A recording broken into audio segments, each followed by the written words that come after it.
Just days before his passing at the age of 86, legendary singer and songwriter Neil Sedaka sat quietly at his piano for what would become his final recorded moment. There was no dramatic farewell, no sadness, and no bitterness in his voice. Instead, he looked into the camera with a peaceful smile and spoke words that felt simple yet deeply meaningful. Good times, good music, and good friends. It was the kind of message only someone who had lived through both extraordinary success and devastating loss could truly mean. To the world, it appeared to be a gentle goodbye from a beloved icon. But behind that calm expression was a life shaped by fierce struggles, painful betrayals, and an unbreakable love for music that had carried him through the darkest chapters of his journey. Neil Sedaka was not just another singer from the golden age of pop. He was one of the architects of the sound that defined late 1950s and early 1960s America. At a time when the country was searching for hope and identity after the hardships of war, his voice became a symbol of innocence, romance, and optimism. His melodies felt like sunshine on a bright morning, and his songs told stories of teenage love, heartbreak, and dreams that seemed within reach. To fans, he was flawless, the smiling boy next door who could do no wrong. But fame often hides the truth, and the glamorous world of entertainment concealed a far harsher reality behind the scenes. Long before the spotlight found him, Neil was a gifted child growing up in Brooklyn, New York. Music was not just a hobby for him. It was a language he understood instinctively. At only 9 years old, he was accepted into the preparatory division of the prestigious Juilliard School, a place reserved for the most talented young musicians. His future seemed clear. He would become a classical pianist performing in grand concert halls around the world. Yet something inside him longed for more freedom than the strict world of classical music allowed. The structured compositions and formal discipline could not contain his restless creativity. As rock and roll began to explode across America, Neil felt drawn toward its energy and excitement. The new sound was raw, emotional, and alive. Everything classical training was not. This pull led him to one of the most important buildings in music history, the Brill Building in New York City. Inside that unassuming structure, songwriters worked day and night crafting hits for the biggest artists of the era. It was less like an artistic sanctuary and more like a musical factory, where creativity was measured by chart success. There, Neil partnered with lyricist Howard Greenfield, and together they began writing songs that would soon shape a generation. America's youth were searching for their own voice, something that captured the excitement of first love and the confusion of growing up in a rapidly changing world. Neil provided exactly that. His breakthrough came with the charming hit, Oh, Carol, written for his high school friend, future legend Carole King. The song soared up the charts and turned him into a star almost overnight. What followed was a streak of success few artists ever experience. Song after song became an anthem of its time: Calendar Girl, Happy Birthday, Sweet 16, and the unforgettable Breaking Up Is Hard to Do. Each release strengthened his reputation as the voice of a hopeful generation. Crowds adored him, television shows welcomed him, and record executives celebrated him as a guaranteed hitmaker. His fame spread far beyond the United States, making him one of the first American pop stars to intentionally record songs in multiple languages. By singing in Italian, Spanish, German, and even Japanese, he connected with fans around the world and proved that music truly had no borders. On stage, he radiated confidence and joy. The roar of audiences in cities from New York to Tokyo confirmed that he had achieved a level of success most performers only dream about. Yet fame is often a fragile illusion. Beneath the applause and flashing cameras, pressure was quietly building. The same industry that praised him demanded constant perfection. Every new song had to outperform the last. Every appearance had to maintain his flawless image. There was no room for mistakes, exhaustion, or change. The Brill Building, once a place of opportunity, became a source of relentless expectation. Songwriters were pushed to produce hit after hit like workers on an assembly line. Creative freedom was limited, and personal well-being was rarely considered. Neil found himself trapped in a paradox, adored by millions, yet controlled by a system that saw him as a product rather than a person. His schedule was exhausting, endless tours, recording sessions, interviews, and performances. The joy that had once fueled his passion slowly began to fade under the weight of responsibility. While America sang along to his cheerful melodies, a powerful shift was forming across the Atlantic Ocean. A new wave of music was rising, one that would soon transform the industry completely. The storm was invisible at first, but it was gathering strength, preparing to challenge everything Neil had built. The world that had crowned him a king was about to change its rules overnight. As he continued performing with his trademark smile, few people realized how fragile his position had become. Success in the entertainment world can disappear as quickly as it arrives, and loyalty is often replaced by the pursuit of the next trend. The stage lights still shone brightly on him, but the shadows behind them were growing longer. That peaceful final message he shared at 86, about good times, good music, and good friends, carried the wisdom of someone who had survived both extremes of fame. To understand the true meaning behind those words, one must look beyond the image of the smiling pop star and see the young boy from Brooklyn who dared to follow his passion into a world that would test him in ways he never could have imagined. His story is not just about music. It is about resilience, identity, and the cost of chasing a dream in an industry that often forgets the humanity of its brightest stars. And as the next chapter of his life would reveal, the greatest challenge was still ahead, a sudden change in the musical landscape that would push him from the peak of success into a long, painful silence. By the early 1960s, Neil Sedaka seemed untouchable. His songs dominated radio stations, his concerts sold out within hours, and his face was constantly appearing on television screens across America. To the public, he represented the perfect pop star, cheerful, reliable, and endlessly talented. But behind the scenes, the industry that had lifted him so high was already preparing to move on. The entertainment business has always been driven by trends, not loyalty, and when tastes change, yesterday's heroes can quickly become today's forgotten names. Inside the legendary Brill Building, the atmosphere was becoming more tense and competitive than ever. Songwriters were under immense pressure to produce hits faster than the market could consume them. Executives demanded constant success, treating creativity like a machine that could never be turned off. Neil was expected to deliver chart-topping songs again and again without pause, as if inspiration could be scheduled like a factory shift. The joy that once came naturally now had to fight its way through exhaustion and anxiety. The industry's control over artists was absolute. Recording contracts favored corporations, leaving musicians with little ownership of their own work. Decisions about image, style, and even personal behavior were often dictated by managers focused on profit rather than well-being. Neil, who had once dreamed of simply making beautiful music, found himself trapped in a system that allowed little room for personal growth. He was adored by fans, but tightly controlled by the business that managed his career. Then in 1964, everything changed almost overnight.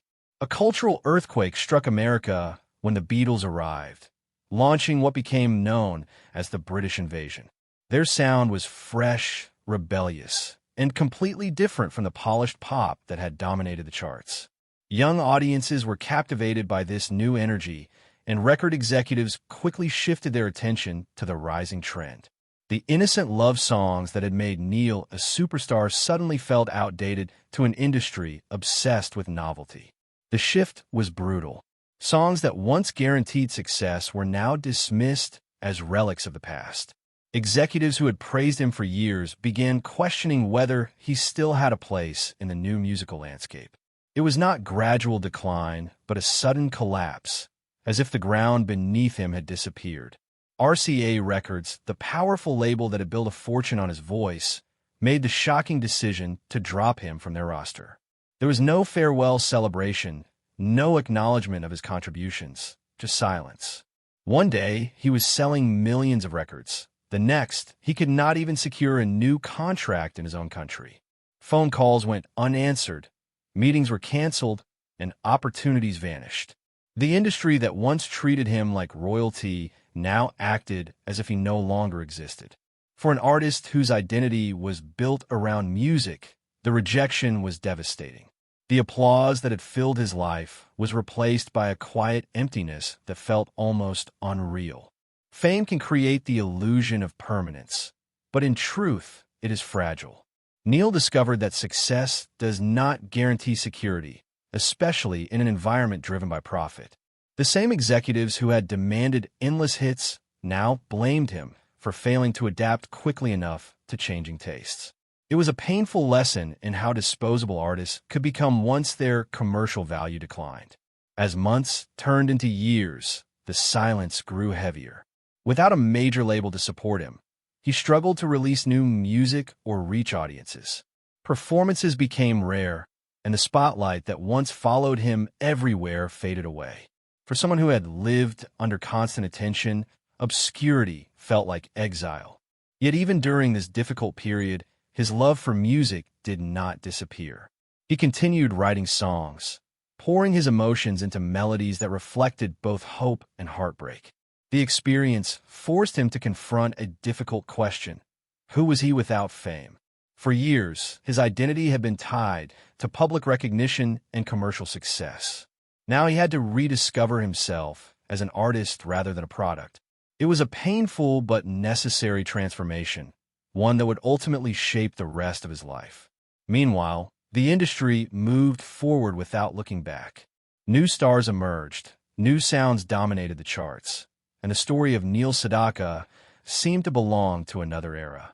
To younger listeners, his name became a distant reference rather than a living presence. The world had not stopped. It had simply continued without him. Yet beneath the disappointment, something stronger was quietly forming: resilience. The boy from Brooklyn who had once dared to follow his own path refused to surrender completely. He understood that trends come and go, but true artistry endures. If America no longer wanted his music, perhaps another part of the world would listen. That realization led to a bold decision. Instead of waiting for the industry to welcome him back, he would take his talent elsewhere. It meant leaving behind the country where he had become famous and starting over in unfamiliar places. It was not a glamorous choice, but a desperate one, driven by the need to keep his music alive. As he prepared to step away from the American spotlight, he could not have known that this period of exile would eventually lead to one of the most remarkable comebacks in music history. Sometimes losing everything is the only way to discover what truly matters. For Neil Sedaka, the journey into obscurity was not the end of his story. It was the beginning of a new chapter that would test his courage, humility, and determination like never before. The music had stopped, but the song was not over. After being cast aside by the American music industry, Neil Sedaka entered one of the most painful chapters of his life. The country that had once celebrated him now seemed to have erased him from memory. Record executives who had eagerly chased his songs no longer returned his calls. Producers who had once praised his talent dismissed him as outdated. It was not just professional rejection. It felt deeply personal, as if an entire system had decided he no longer mattered. With few opportunities left at home, Neil made a difficult decision. He would leave the United States and search for audiences elsewhere. It was a humbling move for a man who had once sold out the largest venues in America. Instead of grand stages and screaming fans, he found himself performing in small clubs across the United Kingdom and Australia. The atmosphere was completely different. Instead of thunderous applause, there was often only the soft clinking of glasses and quiet conversations from people who barely knew who he was. Yet those intimate performances revealed something important. Stripped of fame and expectations, he rediscovered the pure joy of playing music for its own sake. Without the pressure to produce chart-topping hits, he could experiment, reflect, and reconnect with the passion that had first driven him as a child. It was a period of rebuilding, both artistically and emotionally. Financially, however, the struggle was real. Supporting a family while working in smaller venues required constant effort. There were moments when the uncertainty felt overwhelming. But giving up was never an option. Music was not just a career for him. It was part of his identity. Even during the hardest nights, when exhaustion threatened to silence him, he continued writing songs. Some of those compositions would later become hits for other artists, proving that his talent had never disappeared. Only the spotlight had. This period also exposed a harsh truth about the entertainment world. The industry often thrives on youth and novelty, leaving little room for those who no longer fit the current trend. Many artists before him had faded into obscurity under similar circumstances. But Neil refused to let his story end that way. He believed that genuine creativity could survive even without corporate support. While America had turned its back, a different attitude was emerging overseas. In the United Kingdom, audiences still appreciated his songwriting skills, and fellow musicians respected his influence. Among those admirers was a young performer who had grown up listening to his records, a rising star named Elton John. Unlike the executives who viewed music as a business calculation, Elton saw Neil as a pioneer whose work had shaped modern pop. Elton had studied his chord progressions, his melodies, and his ability to connect emotionally with listeners. To him, Neil was not a relic of the past, but a master whose influence deserved recognition. As Elton's own fame skyrocketed in the early 1970s, he gained the power to help the artist who had inspired him. In a gesture of respect and gratitude, he signed Neil to his newly formed Rocket record company, offering him a chance to return to the spotlight. The partnership marked a turning point. For the first time in years, Neil felt genuinely supported rather than controlled. He was encouraged to create music that reflected who he had become, not who the industry wanted him to be. The result was a powerful comeback that surprised everyone who had assumed his career was finished. When he released Laughter in the Rain, the song climbed the charts and reached #1 on the Billboard Hot 100. It was a moment of validation, proof that talent could outlast trends. Audiences who had once forgotten him were suddenly singing along again, rediscovering the warmth and sincerity that had always defined his work. He followed this success with another major hit, Bad Blood, featuring Elton John on backing vocals, a symbolic collaboration between mentor and admirer. The comeback was not just commercial success, it was emotional victory. It showed that resilience could rewrite a narrative that seemed final. Neil had survived exile, humiliation, and years of uncertainty, emerging stronger and wiser. Instead of bitterness, he carried gratitude for the chance to make music again on his own terms. Looking back, those years of struggle became essential to his story. They taught him humility, patience, and the importance of artistic independence. Without them, his later achievements might have fell hollow. True appreciation often comes only after loss, and his journey proved that setbacks can lead to unexpected opportunities. As he stood once again before enthusiastic audiences, he understood something that younger artists often overlook. Fame is temporary, but passion can endure for a lifetime. The boy from Brooklyn who had once chased a dream had transformed into a survivor who knew exactly why he continued to play. Still, the most meaningful chapter of his life was yet to come. Not another hit song or award, but a quiet moment that would define how he wanted to be remembered.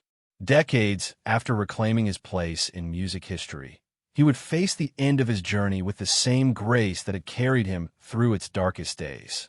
The world would see not a fallen star or a triumphant comeback story, but a man at peace with everything he had experienced.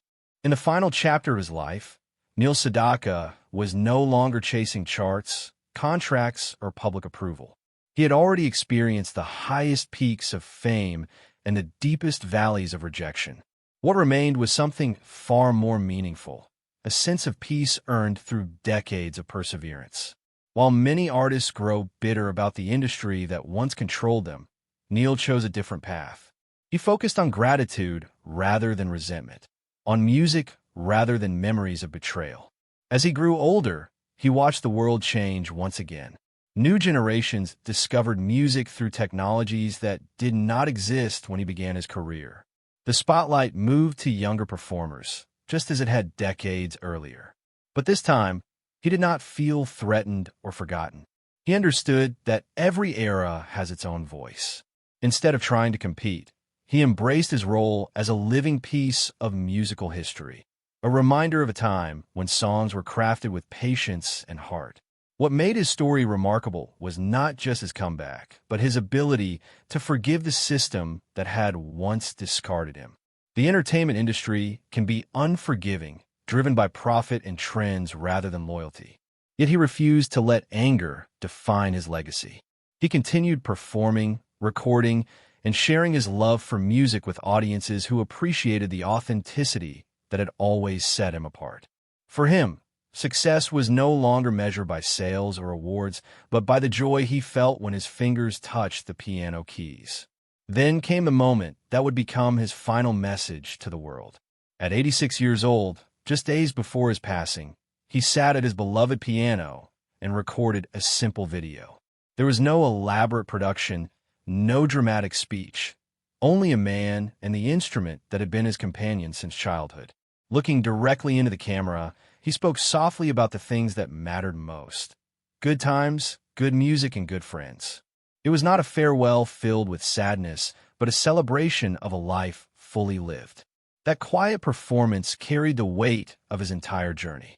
It reflected the young prodigy from Brooklyn who had once dreamed of sharing his gift, the superstar who had felt the intoxicating power of fame, the forgotten artist who had endured exile, and the resilient survivor who had returned stronger than ever. Every note he played seemed to contain those memories, transformed into something gentle and beautiful. For those who watched the video, it was impossible not to feel the sincerity behind his words. He was not trying to settle scores or rewrite history. He simply wanted to leave behind a message of joy. In a world where public figures often define themselves by controversy or drama, his calm acceptance felt extraordinary. It was as if he had discovered the secret that many spend their lives searching for, that true fulfillment comes not from recognition, but from doing what you love with the people who matter most. His passing marked the end of an era, but his influence continued to echo through the music he left behind. Songs that once defined teenage romance in the 1960s found new listeners decades later, proving that genuine emotion never becomes obsolete. Artists across genres acknowledged his contributions, recognizing that modern pop music owed much to the foundations he helped build.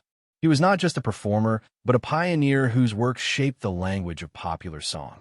More importantly, his story became a lesson about resilience. It showed that success and failure are often temporary states rather than permanent identities. The same industry that can elevate someone overnight can also abandon them without warning, but it cannot erase true talent or passion. Neil's life demonstrated that the ability to endure, to continue creating even when recognition disappears, is the mark of a real artist. For fans, his final message felt like a gift. It invited them to look beyond the glamour of celebrity and remember the human being behind the music. When the applause fades and the cameras turn away, what remains is the impact an artist has on people's lives. His songs had comforted hearts, celebrated love, and helped listeners through their own difficult moments. In that sense, his legacy was not measured by chart positions, but by memories. As time moves forward, new stars will rise and new sounds will dominate the airwaves. Yet the story of Neil Sedaka will continue to resonate because it speaks to something universal: the desire to be heard, the pain of being forgotten, and the strength required to begin again. He proved that even when the world closes its doors, it is possible to open another path through determination and belief in oneself. In the end, his life was not defined by the industry that once tried to control him, but by the love of music that never left him. The boy who had chosen pop over classical discipline, who had dared to step into the unpredictable world of entertainment, remained true to that choice until his final breath. Sitting at his piano, smiling gently, he showed that victory does not always come with applause. Sometimes it arrives quietly, in the form of a life lived with passion and integrity. And perhaps that is why his last words continued to echo long after the music stopped. A reminder that beyond fame, beyond success, and beyond disappointment, the greatest achievement is simply finding happiness in what you create and sharing it with others.